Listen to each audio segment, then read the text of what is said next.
All right, so today we are going to talk all things spring cleaning. So, I'm going to share just a guide that I use for my own personal properties, and I highly recommend. It's summer is coming up. Summer is a busy season for a lot of people.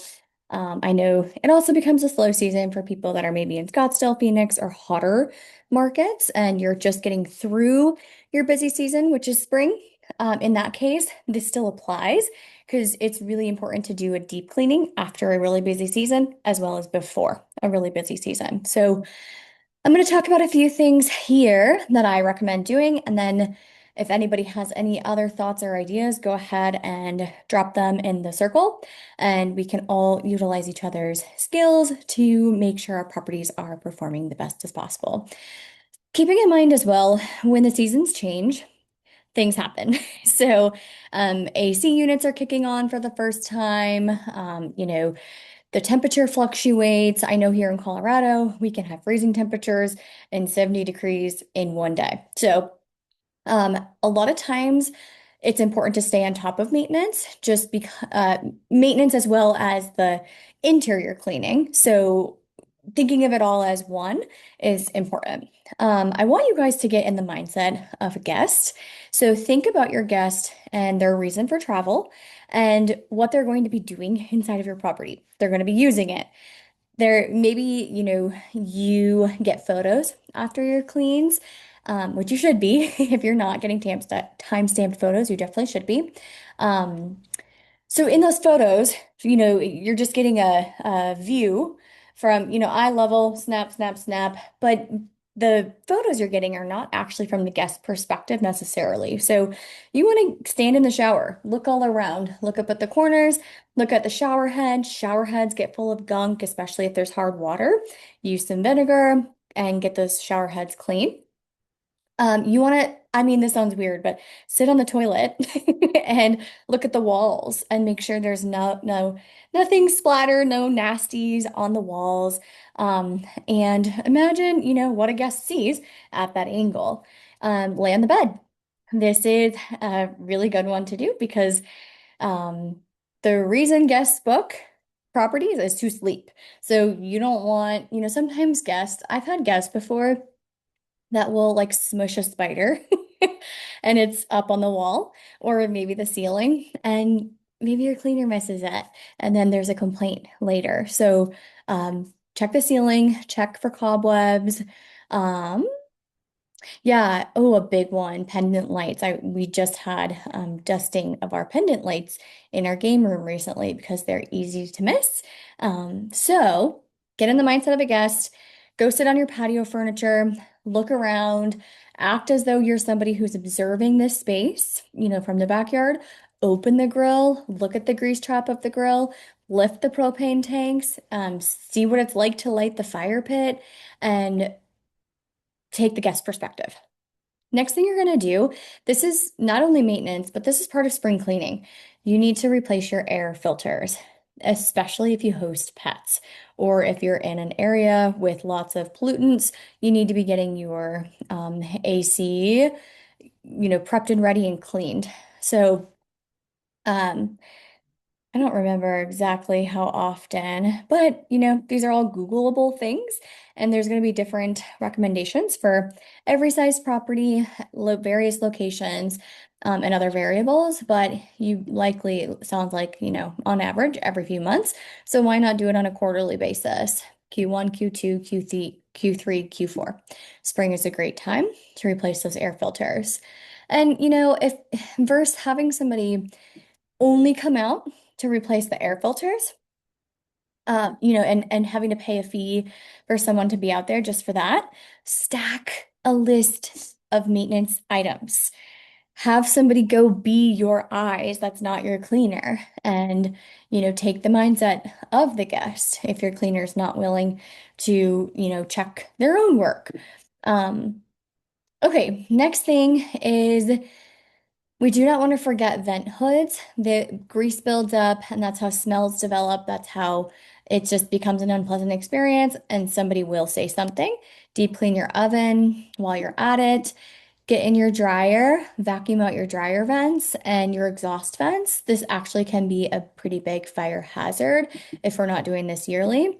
The refrigerator, so short-term rental refrigerators are not used like normal refrigerators. Sometimes they sit completely empty, which can make them even overwork. And so, they can become dusty or just, we need to make sure we're maintaining refrigerators.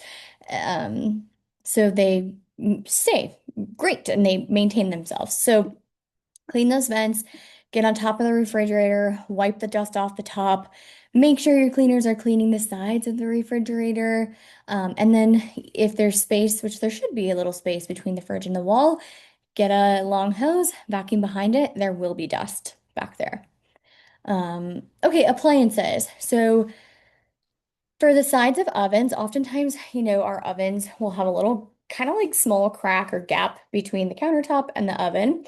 A little trick is get a butter knife, wrap a microfiber cloth around the butter knife, and scrape any crumbs or visible debris right out of that crack.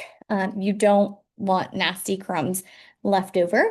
While you're at it, make sure you are also cleaning cabinet surfaces and spice cabinets. So people will put spices back into spice cabinets that are, the box is open and spices spill, and you just don't want that to be the experience your guests have. We already talked about cleaning the inside of your oven too.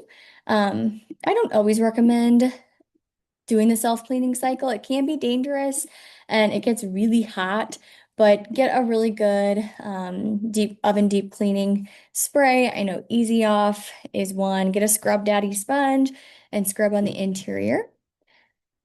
Your cleaner should know how to do these things, by the way, but just in case, it's always nice to have the knowledge yourself as well. Check all your baking sheets, check your pots and pans. It happens all the time.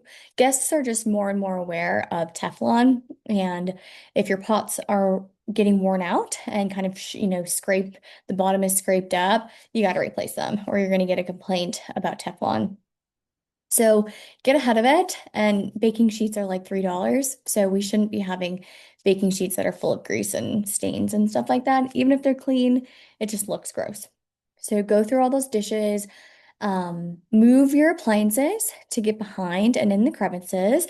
That is a no-brainer. Make sure your cleaner is doing this every so often where they are actually, wiping underneath the microwave. There should not be crumbs on the microwave. Another pro tip is inside your microwave, having one of those covers to put over dishes. So while they're being microwaved, that's going to prevent explosions. Can I guarantee that guests will use those covers that we provide? Not necessarily, but it's better to increase your chances than to have your cleaner scraping stuck on stuff every time they have turnover. So you're going to move appliances. We need to be cleaning our dishwashers, which is funny to think about having to clean an appliance that is supposed to clean other things. You can use vinegar, or there are little tablets. Buy these for your cleaner, dishwasher tablets, and uh, dishwasher cleaning tablets. So you want to, I think, yeah, a Fresh is the brand that we typically use. They have them for the dishwasher as well as for your washer and washing machine for clothes. Those get stinky, so make sure you're cleaning those out at least quarterly, or you're gonna have stinky washing machines. Then let's go back to our list. So you're gonna have also for your dishwasher. You're going to want to make sure that you are taking the filter out of your dishwasher, rinsing it off real good, using vinegar to wipe it up.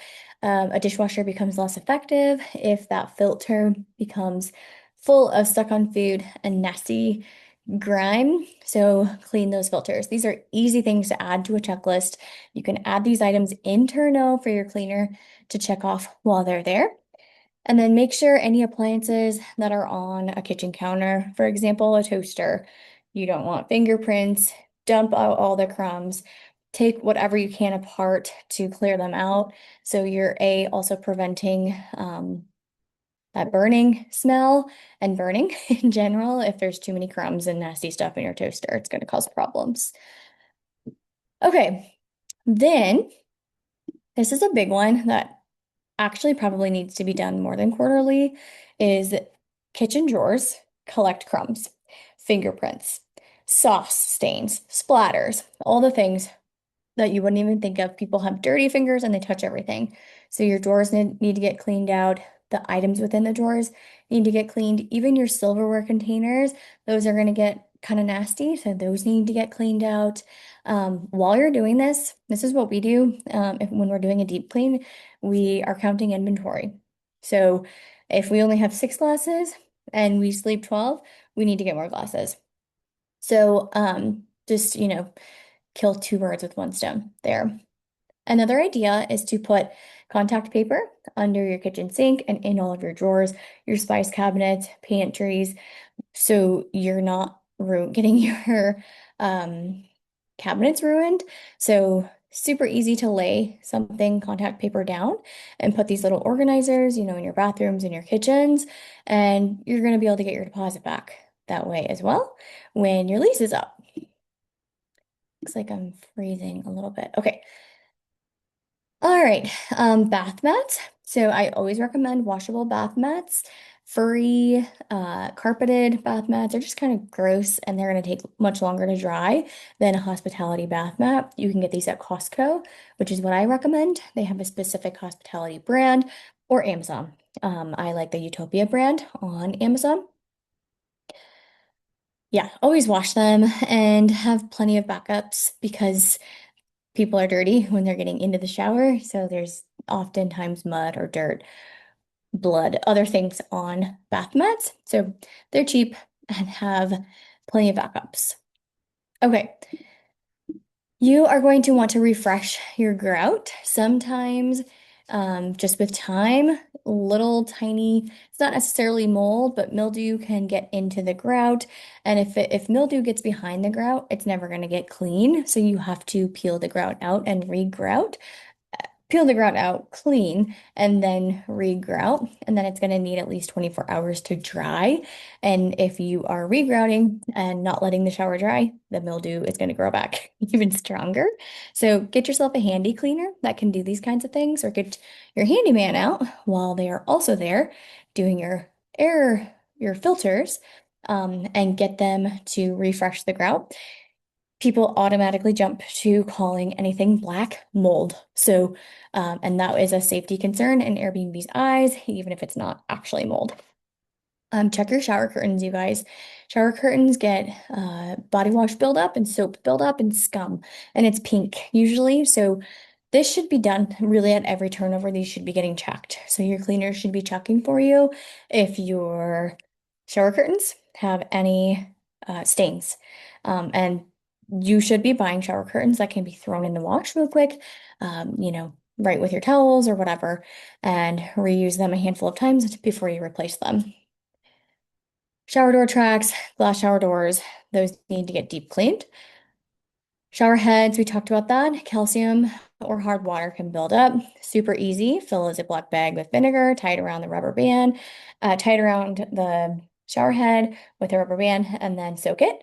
And then the vinegar will just brush right off. And use soft bristles to scrub as needed.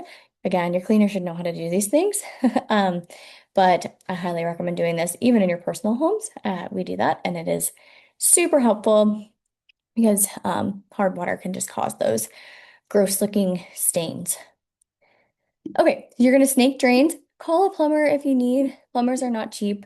Um, take this as preventative maintenance so you're not getting calls on your favorite holiday that the drains are draining slowly. Um, Yeah, I would do this monthly. And yeah, plug your nose, close your eyes if you're doing it yourself. Your cleaner should know what to do to clean out drains as needed. Hair just builds up. It's just part of life. And it's going to be even worse in an Airbnb because people are not cognizant of taking care of homes when it's not their own. So they're on vacation, they have vacation brain. All right, make sure you're moving large furniture, you're lifting up couch cushions, you're getting under the couch, you're washing blankets. you're watching mattress protectors.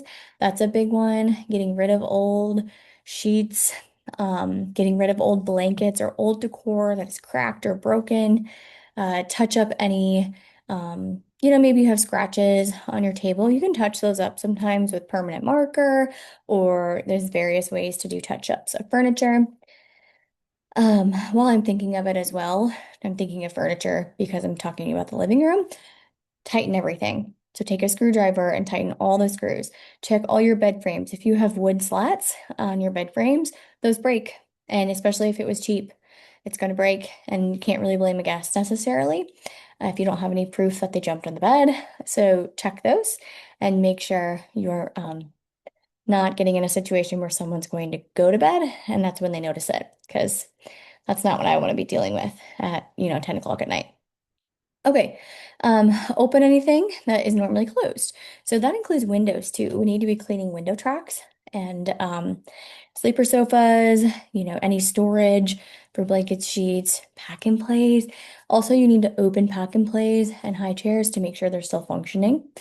It would not be good if someone's expecting a pack and play to be there and it's not usable because it's broken.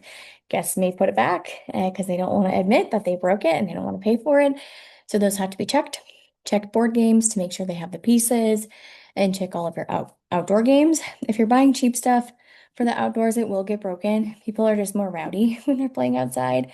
I've made the mistake of buying really cheap and expensive cornhole, and I don't know, they get stomped on or the bags get thrown really hard and they break. So I like there's wooden ones from Costco that are pretty sturdy if you have cornhole.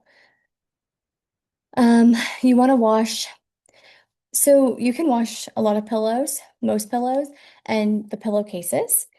Sorry, the pillowcase protectors. Those need to get washed because those do get stained and dirty too. And you don't want a guest, let's say they go out of their way to do laundry and they find a stain on the protector. It's gross. Same with mattress protectors. I would do this a couple times a year at least. If mattresses need to be flipped or turned, now's the time to do that. It's going to, create longevity for your mattress and yeah, see what's under. That's the most important thing. You're going to check the bed frame, make sure everything's sturdy. Okay, if you've had backup linens just sitting in a closet that really don't get used because your team is cycling out two sets of linens, those backup linens might have kind of a smell or a stale feeling, or maybe they're wrinkling, and it's time to just freshen those up. So take the time to do that.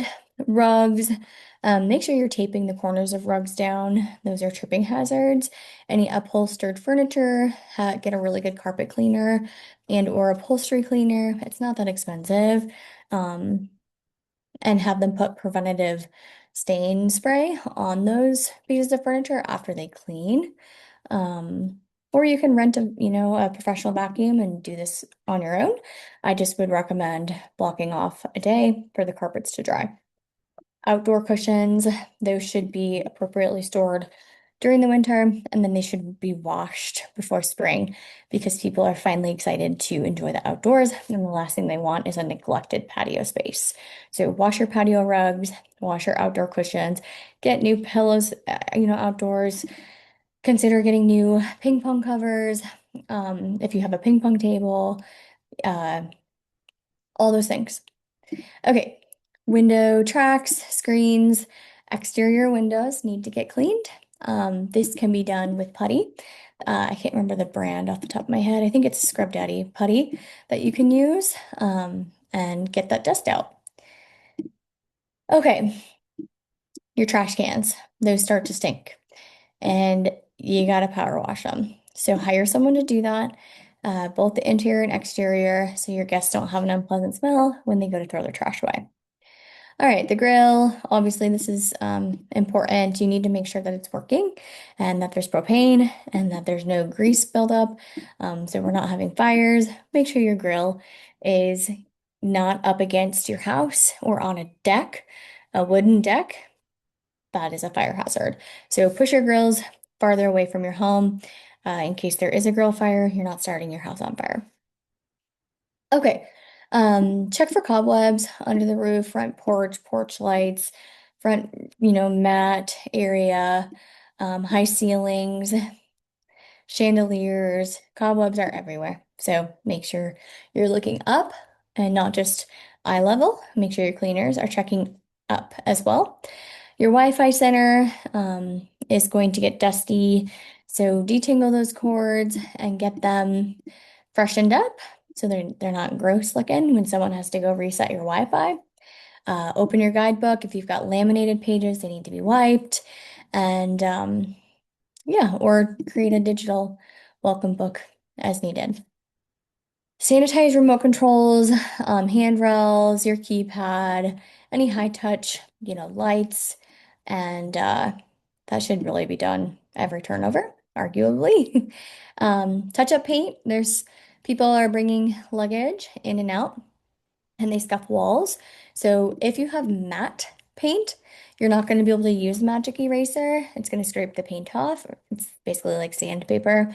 Um, if you have shiny paint, usually you can use a um, magic eraser, but always have a small sample size of a can of paint to do those touch-ups, especially in areas where luggage is being hauled. If you have stairs, people are bringing their luggage up and they're scratching your wall. So touch those up so it doesn't look like you have a beat up house. And let's see. Yeah, that's pretty much it. Faux plants have a lot of dust. That is often forgotten by cleaners. Make sure those are getting dusted. If you have little faux plants, rinse them underwater, just like you're watering a plant, and that will just take the dust right off. Easy peasy, takes 5 seconds. Tighten furniture, make sure all your appliances are working. Check expiration dates of your fire extinguisher. You legally need to have an updated fire extinguisher, and a lot of short-term rental licenses and insurance require that, so you are not being negligent. So update those fire extinguishers, get them mounted on the wall. Test batteries and smoke alarms and carbon monoxide. Um, let's see, sharpen your knife sets. It's actually more dangerous to have dull knives than it is to have sharp knives, which is crazy to think about, but the purpose of a knife is to cut and slice, and if it's dull, that's how fingers get in the way. Um, First aid kits need to get restocked. Light bulbs, and then make sure you're getting spares for your light bulbs. Sometimes the spares have been used, so it's time to replenish the spare. Um, Spices might need to be refilled. Also, you guys, spices expire. So don't buy too many spices when you're just starting out, because you're gonna have to throw away expired spices.